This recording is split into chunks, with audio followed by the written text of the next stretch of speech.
Hello students, I am Pawan Yadav and today we will discuss the first chapter of 11th class mathematics, that is sets. And dear students, this is our first lecture of this topic of this chapter. और मैं आपको बता दूं कि sets को बहुत अच्छे से पढ़ने की जरूरत है, क्योंकि सेट्स ना सिर्फ एक फर्स्ट चैप्टर है 11th क्लास में, बल्कि इसका यूज सेकंड चैप्टर में भी बहुत ज्यादा आएगा। सेकंड चैप्टर जो बेटा आपका है रिलेशंस एंड फंक्शंस, उसमें बिना सेट की नॉलेज के रिलेशंस एंड फंक्शंस आप बिल्कुल भी नहीं कर सकते। और रिलेशंस एंड फंक्शंस 12th में भी एज इट इज चैप्टर है, थोड़ा एडवांस फॉर्म में है। इसके अलावा सेट्स का प्रोबेबिलिटी में भी बहुत ज्यादा यूज होता है, इसलिए हमें इसको बहुत अच्छे से पढ़ने की जरूरत है। तो let's start with the definition of set.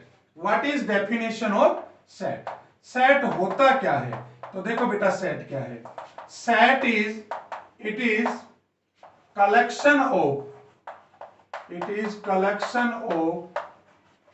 well defined objects. It is collection of well defined objects. अब बेटा इसमें इस वर्ड पे मैं थोड़ा स्ट्रेस डालूंगा कि वेल डिफाइंड का मतलब क्या है। वेल डिफाइंड क्या यहां पे शो कर रहा है? कुछ एग्जांपल्स लेते हैं। जैसे मैंने फर्स्ट एग्जांपल लिया, क्या लिया कि इस set of reverse in India. क्या कहा मैंने? इस set of reverse in India. अब ये क्या सेट है? ये वेल डिफाइंड सेट है। क्यों वेल डिफाइंड है? चाहे आप रेवाड़ी में पूछें कि इंडिया में रिवर्स कौन कौन सी है, चाहे दिल्ली में पूछें आप, चाहे मुंबई में पूछें, सब जगह आंसर सेम मिलेगा। मैं तो कहता हूं चाहे आप अमेरिका में भी पूछेंगे तो भी वो वहां से बताएंगे कि इंडिया में जितने भी क्वांटिटी में रिवर हैं वो हैं, क्योंकि अमेरिका की रिवर तो इंडिया में आएगी नहीं। तो इसका मतलब क्या हुआ कि इंडिया में जो रिवर्स हैं वो फिक्स है। तो ये वेल डिफाइंड हो गया, ये एक सेट हो गया। अब अगर मैं दूसरा एग्जांपल लूं कि मैं कहूं, आपकी क्लास का एग्जांपल ले लेता हूं, a set of 2 best student in a class. अब इसमें जो मैंने वर्ड यूज कर दिया बेस्ट स्टूडेंट, अब मैंने कुछ क्लेरिफाई नहीं किया यहां पे कि वो बेस्ट किसमें है। भाई वो एथलेटिक्स में बेस्ट है कि वो स्पोर्ट्स में बेस्ट है, भाई किसमें बेस्ट है। तो अगर मैं क्लास के बच्चों से भी पूछना चाहूं तो उन बच्चों के आंसर अलग अलग हो सकते हैं, मतलब ये वेल डिफाइंड नहीं है, तो मैं कहूंगा ये सेट नहीं है। और कुछ एग्जांपल्स लेते हैं। अगर मैं कहूं a set of 3 best batsman in world. अगर मैं इंडिया की भी बात करूं तो भी अलग अलग पर्संस का अलग अलग आंसर आ सकता है, लेकिन मैं तो वर्ल्ड की बात कर रहा हूं। देखो 3 बेस्ट बैट्समैन है ना, मैंने ये इसलिए एग्जांपल लिया कि आप सब क्रिकेट तो खेलते ही होंगे, और जब आप क्रिकेट खेलते होंगे तो आपको क्रिकेट की नॉलेज तो होगी ही, क्योंकि जब भी कभी वर्ल्ड कप आता है या मैच होता है तो ज्यादातर जो सड़कें हैं उन पे भी लोग दिखाई बहुत कम देते हैं। तो 3 बेस्ट बैट्समैन की मैं बात करूं तो अगर मैं एक ही पूछ लूं आपसे, तो अब मान लिया इंडिया की किसी से मैं बात करूंगा तो वो क्या कह सकता है बताइए? भाई सचिन तेंदुलकर बता सकता है, किसी को वीरेंद्र सहवाग बेस्ट लगता है, किसी को युवराज बेस्ट लगता है ना, किसी को मोहम्मद कैफ बेस्ट लगता है, किसी को रविंद्र जडेजा बेस्ट लगता है।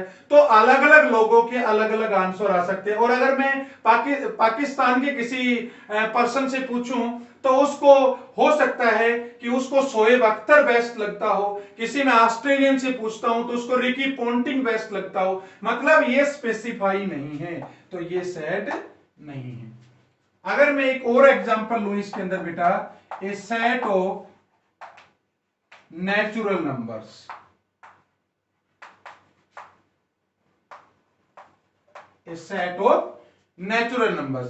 तो बेटा नेचुरल नंबर्स तो चाहे आप कहीं भी पूछो सारे सेम ही बताएंगे कि सर नेचुरल नंबर तो 1 2 3 4 एंड सो ऑन, है ना, 1 2 3 4 एंड सो ऑन। आपको पता है नेचुरल नंबर तो यही होते हैं। इसका मतलब क्या हुआ, ये भी एक सेट हुआ, क्योंकि ये हर जगह वेल डिफाइंड है। आप किसी से भी पूछेंगे तो इसके आंसर सभी सेम ही देंगे।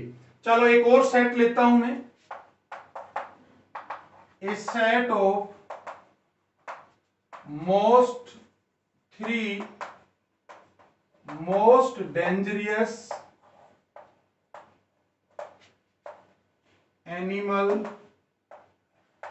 Animals in world.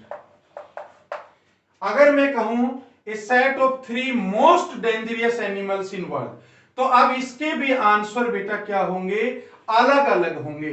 क्योंकि किसी को लायन सबसे मोस्ट डेंजरियस लगता है ना, तो किसी को क्या लग सकता है, किसी को मंकी से ही डर लगता है, मंकी ने कभी किसी को काट लिया तो उसको हो सकता है मंकी ही सबसे खतरनाक जो है एनिमल नजर आए, डेंजरियस एनिमल नजर आए। और किसी को अगर मैं कहूं चूहे ने काट लिया, कभी जीवन में चूहे ने रात को काट लिया, तो उसके लिए चूहा ही सबसे ज्यादा डेंजरियस होगा, है ना। तो इसका मतलब इसमें कोई आंसर फिक्स नहीं रहेगा, तो ये मैं सेट कहूंगा नहीं है, क्योंकि ये well defined set of objects नहीं है। तो ये तो बात हुई कि सेट कौन सा होगा कौन सा नहीं होगा। इसके अलावा कुछ और एग्जांपल्स ले सकते हैं, जैसे मैं कहूं कि the number of books written by Munshi Premchand, तो बेटा मुंशी प्रेमचंद ने कितनी बुक्स लिखी हैं, तो अब ये नंबर ऑफ बुक्स तो उसकी फिक्स ही होंगी, तो इसका मतलब वो सेट होगा। ठीक है, तो ये सारे एग्जांपल्स मैंने दिए हैं कि कब कोई सेट होगा और कब कोई सेट नहीं होगा। अब बात करते हैं कि एक्चुअल में सेट को रिप्रेजेंट किससे करते हैं, सेट को डिनोट किससे करते हैं। तो सेट को किससे डिनोट करते हैं बेटा, वो मैं आपको समझाने वाला हूं। देखिए सेट जो होगा उसको याद रखना, हमेशा कैपिटल लेटर से डिनोट करेंगे, जैसे A B C D etcetera. मतलब जब भी कोई कलेक्शन ऑफ सेट लिखोगे तो उसको हम कैपिटल लेटर से डिनोट करेंगे। जैसे ए इज इक्वल टू, मैंने लिया 1 2 3 4, तो बेटा ये सारे है ना, ये 1 2 3 4 है। पहली बात तो इसको क्या बोलूंगा, इसको कर्ली ब्रैकेट बोलूंगा, है ना। कर्ली ब्रैकेट के अंदर लिखेंगे जो भी एलिमेंट्स हैं, मतलब इनको क्या बोलेंगे, इसके अंदर जो भी लिखा हुआ है कर्ली ब्रैकेट्स के अंदर, इनको हम बोलेंगे एलिमेंट्स। क्या बोलेंगे, एलिमेंट्स। आप इनको इसके मेंबर भी कह सकते हैं, इस सेट के मेंबर, तो कर्ली ब्रैकेट के अंदर लिखेंगे। दूसरी बात, इसको किससे डिनोट करेंगे, कैपिटल लेटर से डिनोट करेंगे। तीसरी बात, जैसे मान लिया मैंने कोई दूसरा सेट लिया, बी कैसा सेट है, this set of all vowels of English alphabet. अब अगर इंग्लिश अल्फाबेट के वोवल्स लूं तो कौन कौन से होते हैं बताइए, ए ई आई ओ यू। तो बेटा ये जो वोवल्स है ना, इनको हम अंदर जब लिखेंगे तो स्मॉल लेटर से डिनोट करेंगे। किससे डिनोट करेंगे, हमेशा ऑलवेज स्मॉल लेटर से डिनोट करेंगे। अब आप देख रहे हो मैंने यहां पे स्मॉल लेटर से इसको लिखा, लेकिन सेट को जो रिप्रेजेंट करेंगे वो किससे करेंगे, हमेशा हम कैपिटल लेटर से रिप्रेजेंट करेंगे। यहां पे मैं एक बात और बता दूं कि ये जो एलिमेंट्स मैंने जो कहा है ना, ये इसके मेंबर्स हैं, तो इसको मैं कैसे लिखूंगा, देखो 1 है, इसको मैं लिखूंगा बिलोंग्स टू सेट ए। अब इसका मीनिंग समझ लीजिए आप, इसको मैं क्या बोलूंगा, बिलोंग्स टू, है ना, मतलब जो 1 एलिमेंट है ना, ये सेट ए से बिलोंग करता है, मतलब इसका मेंबर है। सिमिलरली मैं इसके लिए क्या लिखूंगा, 4 है, 4 बिलोंग करता है सेट ए से, बिल्कुल 4 सेट ए में है। लेकिन अगर मैं कहना चाहूं 5, तो आप बताइए 5 है सेट ए में, 5 तो सेट ए में है ही नहीं, तो मैं इसको कहूंगा does not belongs to set A. मतलब अगर कोई नंबर उस सेट का मेंबर नहीं है तो मैं लिखूंगा डज नॉट बिलोंग्स, और अगर वो उसका मेंबर है तो मैं उसको क्या लिखूंगा, बिलोंग्स। तो इसका मतलब ये आपकी रिप्रेजेंटेशन ऑफ सेट्स हुई। इनके अंदर जो हमने लिखे हुए हैं उन एलिमेंट्स की बात की। अब कुछ आगे बढ़ते हैं। इसके बाद देखिए बेटा, इसके जो मेंबर्स होंगे, अंदर जो एलिमेंट्स हैं, उनमें क्या कैसे हम उनको रिप्रेजेंट करते हैं। तो देखो, जैसे एक सेट है बेटा, उसमें नंबर्स को हम रिपीट नहीं करते जनरली, जैसे 1 2 3 4 4 5। तो ये ठीक नहीं है। मतलब क्या, हमने यहां पे 4 को कितनी बार लिख दिया, 2 बार लिख दिया। तो आपको रिपीट नहीं करना है, एक सेट में एक एलिमेंट को एक बार ही जनरली लेना है। तो जैसे इसमें क्या लूंगा बताइए, 1 2 3 4 एंड 5। मैंने इस 4 को जो 2 बार लिखा हुआ था उसको मैंने कितनी बार लिखा, 1 बार लिखा। ठीक है, तो इसका मतलब एक और एग्जांपल लेते हैं, जैसे मैथमेटिक्स ले लेते हैं ना, मैथमेटिक्स। अब मुझे इसको सेट की फॉर्म में लिखना है, तो इसको कुछ दूसरा सेट नाम दे देता हूं। तो बताइए क्या क्या आया, एक तो एम आ गया, फिर एक ए आ गया, फिर उसके बाद टी आ गया, ठीक है, फिर उसके बाद एच आ गया, अभी तक तो रिपीट थोड़ी हो रखे, ई आ गया, चलो लिख दिया मैंने। ई के बाद बताइए एम, अब एम तो रिपीट हो गया, एम तो आ चुका है एक बार, नहीं लेंगे। ए आ गया, नहीं लेंगे। टी आ गया, नहीं लेंगे। आई लेंगे क्योंकि आई रिपीट नहीं हुआ है। देन सी, सी भी लेंगे, और देन उसके बाद एस, एस भी नहीं आया है। तो ये तुम्हारा क्या हो गया, सेट हो गया। यहां पे मैं एक बात और इंपॉर्टेंट आपको बता दूं, वो ये है कि जैसे ये सेट लिखा हुआ है ए, क्या है इसके मेंबर्स बताइए, एलिमेंट्स क्या क्या हैं, 1 है, 2 है, 3 है, 4 है, 5 है। तो बेटा इनको चाहे आप इनका ऑर्डर बदल दे तो कोई फर्क नहीं पड़ेगा। मतलब यह है कि 1 शुरू में लिखा हुआ है, भाई मैं पहले 2 लिखना चाहता हूं, फिर 4 है, फिर मैंने 1 लिख दिया, फिर 3 लिख दिया, फिर 5 लिख दिया। तो इसमें दोनों में कोई डिफरेंस नहीं आएगा, मतलब दोनों बातें एक ही हैं। ये भी वही सेट है और ये भी वही सेट है, दोनों में कोई डिफरेंस नहीं है। मतलब इसका जो ऑर्डर है ना बेटा, इसका ऑर्डर कुछ भी हो सकता है, ऑर्डर पे इसका कोई इफेक्ट नहीं पड़ेगा। तो ये बात हुई सेट के एलिमेंट्स के बारे में।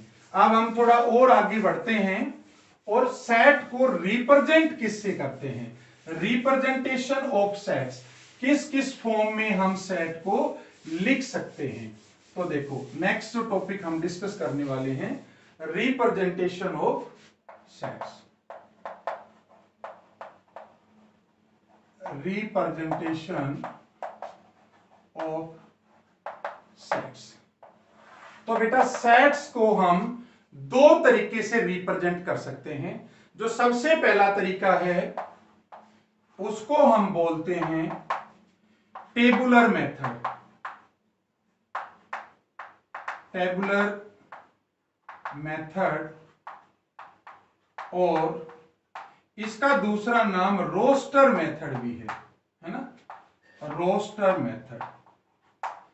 और जो दूसरा जो मेथड है बेटा, उसको हम बोलते हैं सेट बिल्डर फॉर्म।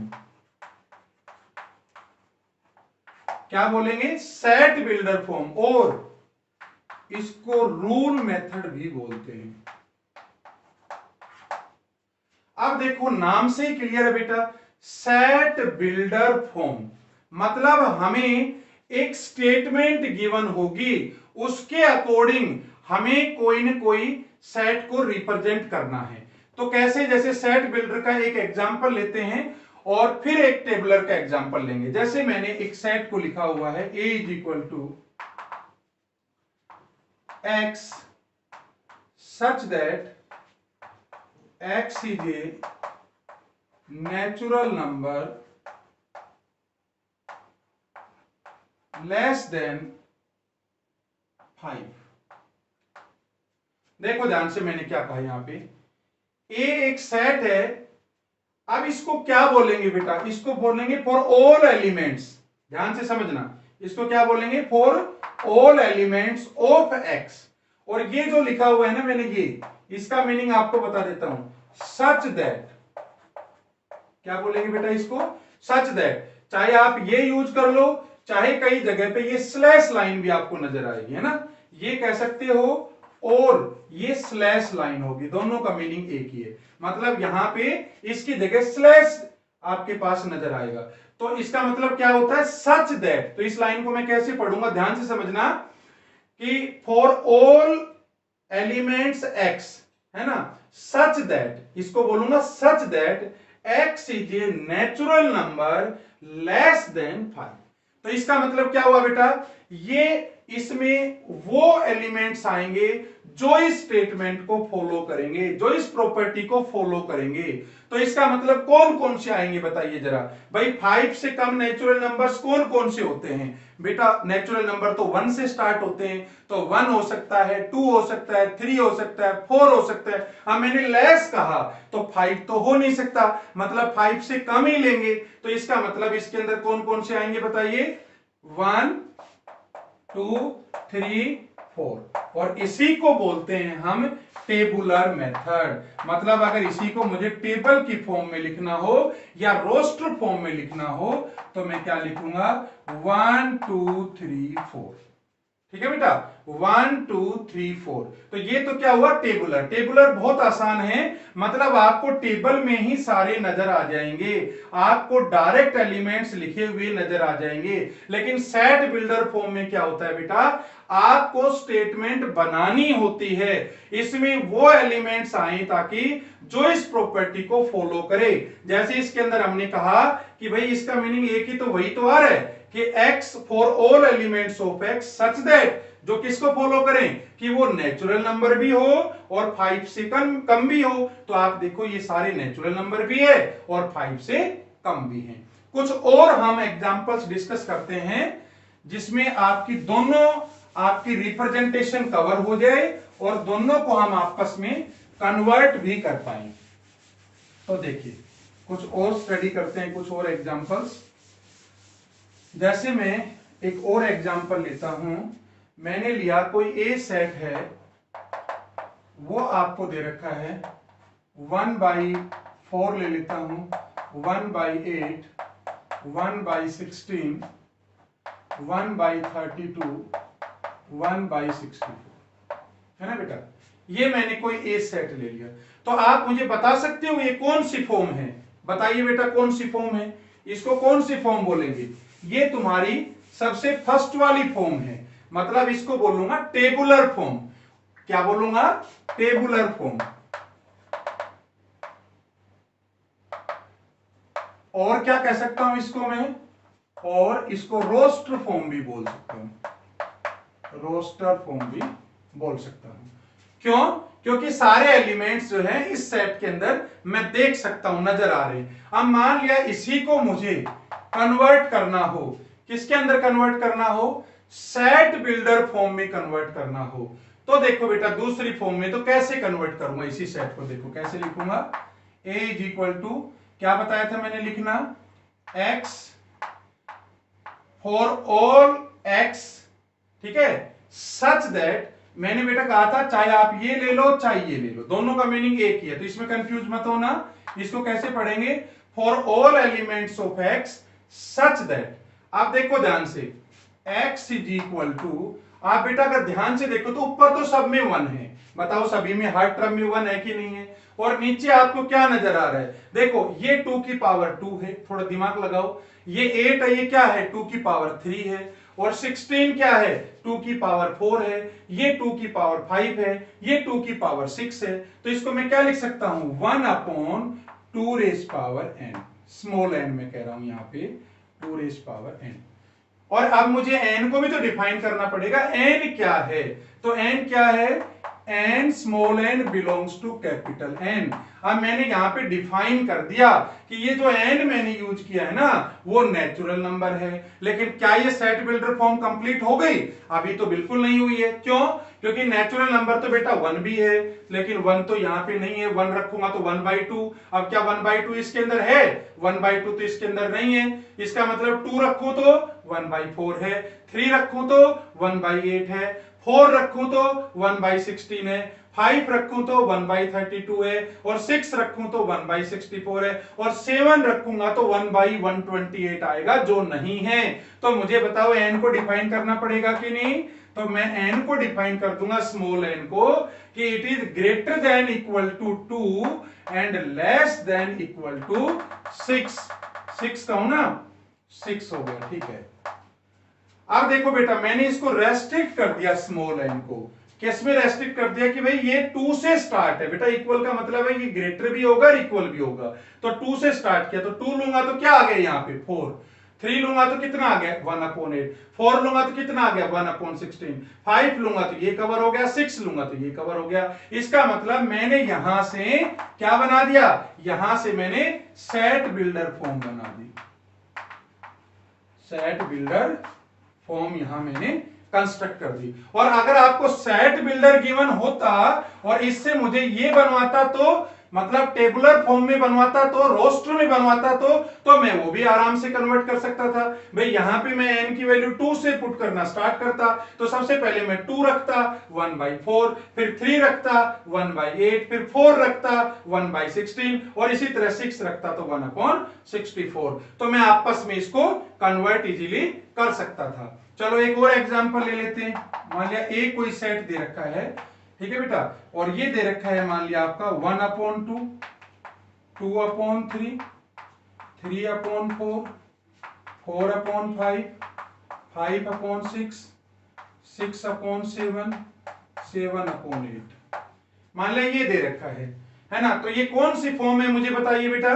ये तो तुम्हारी रोस्टर फॉर्म हो गई। भाई मुझे डायरेक्ट नजर आ रहे हैं एलिमेंट्स। अब मुझे इसको किस में कन्वर्ट करना है? मान लिया मुझे सेट बिल्डर में कन्वर्ट करना है। तो देखो मैं इसको कैसे लिखूंगा। For all x such that, देखो बेटा बार बार बता रहा हूं, चाहे आप स्लैश यूज कर दे, चाहे आप ज्यादातर जगह आपको ये नजर आएगा, सच दैट का ये साइन नजर आएगा। एक्स सच दैट, क्या कहूंगा बताओ? X such that x is equal to, देखो ध्यान से बेटा, यहां पे 1 नजर आ रहा है, यहां पे 1 है तो यहां क्या है 2 है, मतलब यहां से एक ज्यादा है, यहां 2 है तो यहां 3 है। देखो जिससे एंड हो रहा है उसी से स्टार्ट हो रहा है। सेकंड टर्म है तो 2 है, नीचे एक ज्यादा है, थर्ड है, थर्ड में नीचे एक ज्यादा है। तो अगर इस 1 को मैं एन मानूं, देखो 1 2 3 4, तो इसको अगर जनरल डिफाइन करूं तो ये बन गया एन। भाई एन की जगह 1 लो तो नीचे 2 आ रहा है, तो मतलब 1 ऐड हो रहा है ना। भाई बेटा n की जगह 1 रखा तो 1/2, 2 रख दो तो 2 + 1 3 हो गया, 3 रखा तो 3 + 1 4 हो गया, है ना। तो ये n किसको डिफाइन कर रहा हूं? n belongs to natural number. मतलब सबसे पहले मैंने 1 रखा तो 1/2 आ गया, फिर 2 रखा तो 2/3 आ गया, फिर 3 रखा तो 3/4 आ गया, है ना। लेकिन क्या ये कंप्लीट हो गया? बिल्कुल भी कंप्लीट नहीं हुआ, क्योंकि नेचुरल नंबर तो बेटा 20 भी होता है। तो ये तो 20/20 + 1 21 आ गया, और 20/21 तो इसके अंदर है ही नहीं। इसका मतलब ये आपकी सेट बिल्डर कंप्लीट नहीं हुई जब तक कि मैं n को रेस्ट्रिक्ट ना कर दूं। तो n को किस में रेस्ट्रिक्ट कर दूं मैं? देखो मैंने n की वैल्यू 1 से स्टार्ट करी, 1 करूंगा तो 1/2 आ जाएगा, तो 1 से स्टार्ट कर दूंगा, और एंड कहां पे कर दूंगा? लेस देन इक्वल टू, बताओ कहां पे चलेगा? 7 तक चलेगा ही। भाई जब आप लास्ट में जब 7 रखोगे इसकी जगह, तो ये आ जाएगा 7/7 + 1, और 7 + 1 कितना हो जाएगा? 8 हो जाएगा। तो ये सारे के सारे नंबर्स आ गए। अब अगर इस सेट बिल्डर से मुझे इसको रोस्टर में कन्वर्ट करवाए तो मैं बड़ी आसानी से कन्वर्ट कर सकता हूं। कैसे? बेटा देखो n की वैल्यू 1 से स्टार्ट करनी है, 7 तक ले जानी है, तो यहां 1 रख दूंगा तो 1/2 आ गया, फिर अगली बार 2 रख दूंगा 2/3, फिर 3 रख दूंगा 3/4, और लास्ट में मैं फिर 7 रख दूंगा तो 7/8। इसका मतलब हमने दोनों तरह की रिप्रेजेंटेशन पढ़ ली यहां तक, और दोनों को आपस में कैसे कन्वर्ट करेंगे ये भी हमने स्टडी कर लिया। इसके बाद हम बात करते हैं बेटा कुछ स्पेशल आपके सेट्स हैं, है ना, जिसको पूरे मैथमेटिक्स में जो बार बार यूज होंगे।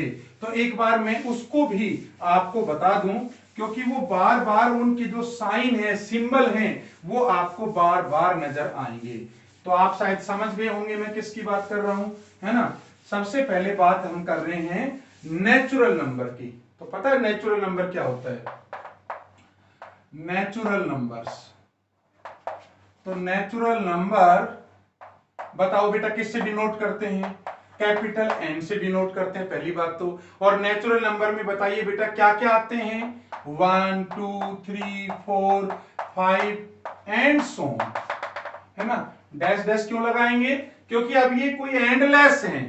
आगे आपको समझाऊंगा मैं टाइप्स ऑफ सेट्स में। तो ये इनफाइनाइट सेट होता है, मतलब ये फाइनाइट नहीं है, चलता रहेगा, आगे का टॉपिक है। बाकी फिलहाल इतना समझ लो कि नेचुरल नंबर कहां से स्टार्ट होता है? 1 से स्टार्ट होता है। 1 2 3 4 5 एंड सो ऑन, ये हो गए तुम्हारे नेचुरल नंबर। दूसरा एक सेट होता है वोल नंबर का सेट, है ना, वोल नंबर का सेट होता है। बताओ वोल नंबर में क्या क्या होते हैं? तो बेटा वोल नंबर में आप सबको पता है ना कि नेचुरल नंबर तो सारे होते ही हैं, इसमें सिर्फ एक जीरो और ऐड हो जाता है। तो अगर मैं जीरो और ऐड करूं, 0 1 2 3 4 एंड सो ऑन, तो ये क्या बन जाएगा? तुम्हारा वोल नंबर का सेट बन जाएगा। अच्छा, इसके अलावा एक और है तुम्हारा तीसरा सेट, उसको क्या बोलते हैं? इंटीजर्स। ये भी आपको जगह जगह यूज होगा, बहुत ज्यादा जगह आपको नजर आएगा। इंटीजर्स को डिनोट किससे करते हैं? जेड से डिनोट करते हैं, और आई भी कह सकते हो, लेकिन ज्यादातर जगह जो मिलेगा आपको वो जेड मिलेगा। तो जेड नजर आते ही आप समझ जाना कि ये क्या है, ये इंटीजर्स है। और आई का भी मतलब क्या होता है बेटा? इंटीजर होता है। बहुत जगह आपको आई भी नजर आएगा। तो बताइए अब इस जेड में क्या क्या होंगे एलिमेंट्स? बेटा सारे नेचुरल नंबर्स जो पॉजिटिव हैं बस उनको आप नेगेटिव और कर दीजिए, है ना। ये तो पॉजिटिव वाले आ गए, और जीरो भी आएगा, और -1, और बताइए -2 and so on. Dash dash इसलिए कह रहा हूं मैं कि यहां पे कहां तक जाएंगे हम? -Infinity to infinity. -इंफिनिटिव से इंफिनिटिव के बीच में इसको बोलते हैं ओपन इंटरवल। क्या बोलते हैं बेटा? Open interval. ओपन इंटरवल का मतलब समझते हैं? आगे आपको बताएंगे। जैसे 1 और 6 ओपन है, तो ओपन का मतलब है 1 और 6 इंक्लूड नहीं है। 1 और 6 के अलावा जो इनके बीच के नंबर्स हैं वो इंक्लूड है। लेकिन अगर मैं इसको क्लोज कर दूं तो 1 भी इंक्लूड है और 6 भी इंक्लूड है। इसको बोलते हैं ओपन ब्रैकेट, इसको बोलते हैं क्लोज ब्रैकेट। क्लोज का मतलब है ये दोनों जो आपके आउटर मोस्ट एलिमेंट हैं ये दोनों कवर हैं, ओपन में दोनों कवर नहीं है। बीच के एलिमेंट इसमें भी कवर है, इसमें भी कवर है। बाकी आप चिंता मत करिए, ये हम आगे स्टडी करेंगे, फिलहाल इसको स्टडी करने की जरूरत नहीं है। तो जेड में मैंने क्या बाउंड्री बताई? -Infinity to +infinity. मैं ओपन क्यों कह रहा हूं? क्योंकि इसके ये दोनों नंबर्स इंक्लूड नहीं होंगे।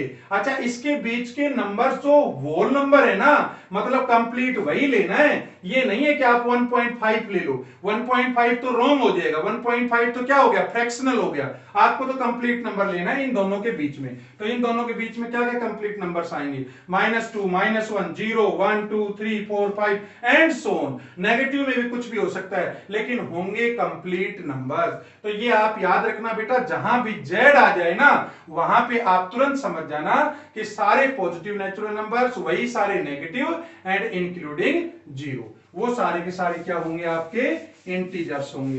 तो हमने नेचुरल नंबर्स बेटा स्टडी कर लिए, और बताइए इंटीजर्स कर लिए, होल नंबर हमने स्टडी कर लिए। इसके अलावा अब एक आता है आपका रियल नंबर। चलो रियल नंबर से पहले हम स्टडी कर लेते हैं रेशनल नंबर्स। रेशनल नंबर्स, अब रेशनल नंबर्स है, ये भी आप 10th में पढ़ चुके हैं। इसको बेटा कैपिटल क्यू से डिनोट करता हूं।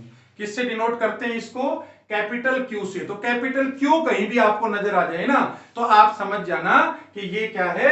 रेशनल नंबर है। अब रेशनल नंबर तो मुझे बताने की जरूरत नहीं है, आप सबको आता ही है। एक ऐसा रेशनल नंबर एक ऐसा नंबर है जिसको हम P/Q की फॉर्म में लिख सकते हो, और P/Q किससे बिलोंग करे? जेड से।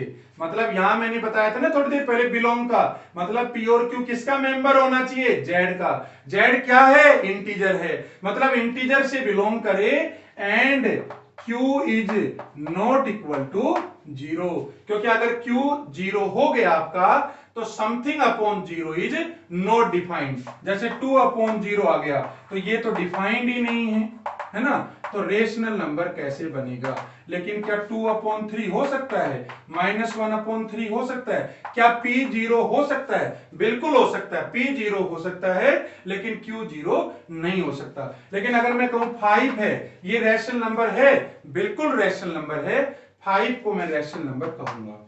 ठीक है बेटा। इसके अलावा आप याद करो 2 पॉइंट अगर मैं कहूं 66666, तो ये क्या हो रहा है 2.6 बार, मतलब ये आपके रिपीटिंग है ना, बार बार रिपीटिंग हो रहा है, तो ये क्या कहूंगा रिपीटिंग। ठीक है, एंड ये एंड इसका नहीं हो रहा है, चलता ही जा रहा है, नॉन टर्मिनेटिंग कहूंगा मैं, तो रिपीटिंग बट नॉन टर्मिनेटिंग, तो ये भी आपका क्या है रेशनल नंबर है। आपको ध्यान होगा आप इसको मल्टीप्लाई करते थे 10 से और देन सब्ट्रैक्ट करके सोल्व करते थे, तो ये भी आपका रेशनल नंबर बनेगा। बाकी आप सिंपल ये समझो कि ऐसा नंबर जिसको P अपॉन Q में हम रिप्रेजेंट कर सकते हो, और जो P और Q है वो Z के मेंबर हो but Q is not equal to 0, तो मैं कहूंगा वो रेशनल नंबर है। ठीक है, और इसको किससे डिनोट करते हैं, Q से डिनोट करते हैं।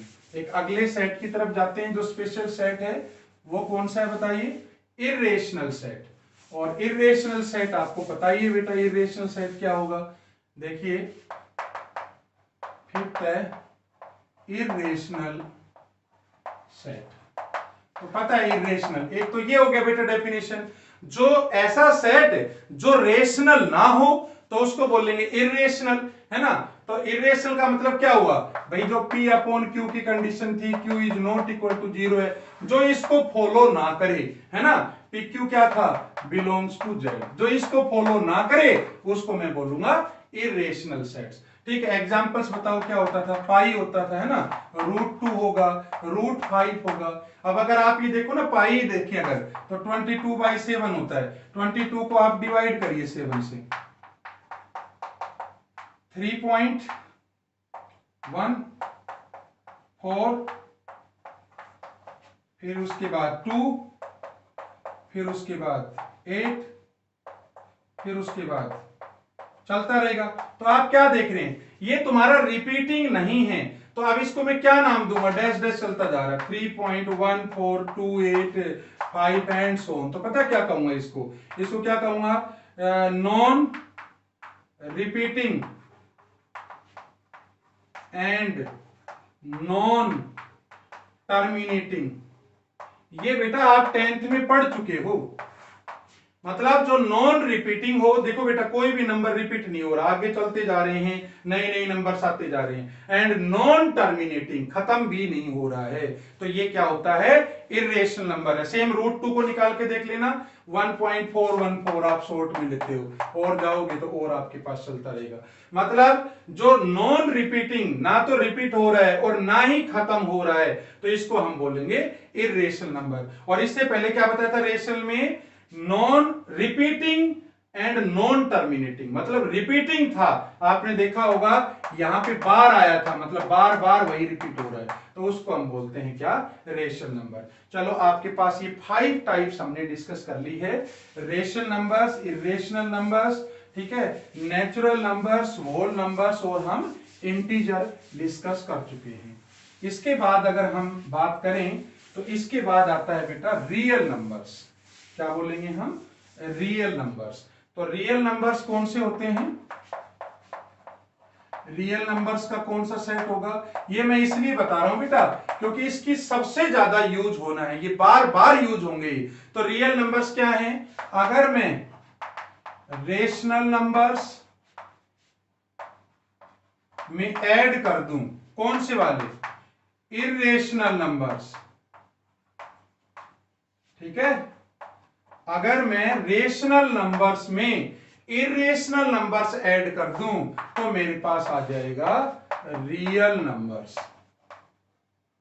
और आप ये भी कह सकते हो कि ये जो नंबर लाइन है ना बेटा हमारी, इधर है -इन्फिनेटिव, इधर है इन्फिनेटिव, तो इसको हम -इन्फिनेटिव और इन्फिनेटिव के बीच में जितने भी नंबर्स होते हैं ना आपके 0, 1, 2, 3, इसमें सारे आ लिए, -1 -2 -3 -4 डैश डैश, और इसके बीच में जो फ्रैक्शनल वैल्यूज है जैसे 0.1 1.2 2.5 3/6 3/7, मतलब √2 √3, जितने भी नंबर्स आप सोच सकते हो वो सारे के सारे क्या बोल लूंगा, रियल नंबर बोल लूंगा। और रियल नंबर को हम कई बार आर से भी डिनोट करते हैं, है ना बेटा।